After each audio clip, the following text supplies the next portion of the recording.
मुलीच्या हट्टामुळे मलाही ह्या रात्री हा मूवी पाहायला लागला आणि त्याच्यानंतर आज सकाळी सकाळी आले होते मी जिओचं सिम कॅन्सल करून नवीन एअरटेलचं सिम घ्यायला. ते काय आहे ना, आमच्या इथे जिओला बिलकुलच रेंज नाही आणि अशा अवतारात काही न आवरता तसेच आले होते आणि तो अचानक म्हटलं की फोटो काढावा लागेल. त्यामुळे मला इतकं टेन्शन आलं की आता काय करायचं, कसं बसं कॅमेरा धरून मी केस नीट करत होते. हे बघा, या दुकानात माझं सगळं काम चालू होतं.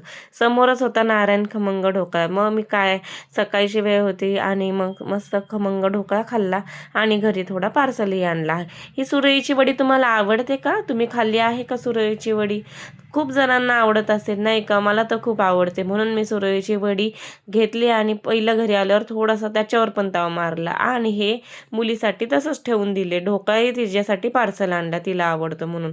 आणि त्याच्या पुढे माझं नेहमीच आंघोळ वगैरे उरकून जपमाळ करायला सुरुवात केली आणि जप झाल्यावर म्हटलं चला आता थोडं मुलीसोबत किचनमध्ये काहीतरी करावं, तिला नवीन रेसिपी शिकवावी.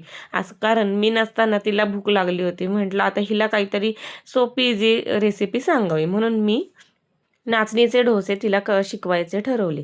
त्यासाठी मी नाचणीचं पीठ घेतले आणि त्यामध्ये थोडंसं दही मिक्स केलं. दही मिक्स केल्यावर तुम्हाला लागेल तसे कांदा, टोमॅटो किंवा आणखी तुमचे आवडतीचे मसाले तुम्ही ॲड करू शकता. लाल तिखट, कांदा लसूण मसाले असे ॲड केले. हे सगळं मी तिला का शिकवत होते, कारण मी घरी नसल्यावर तिला काहीतरी स्वतः बनवून खाता आलं पाहिजे, यासाठी मी तिला हे शिकवत होते.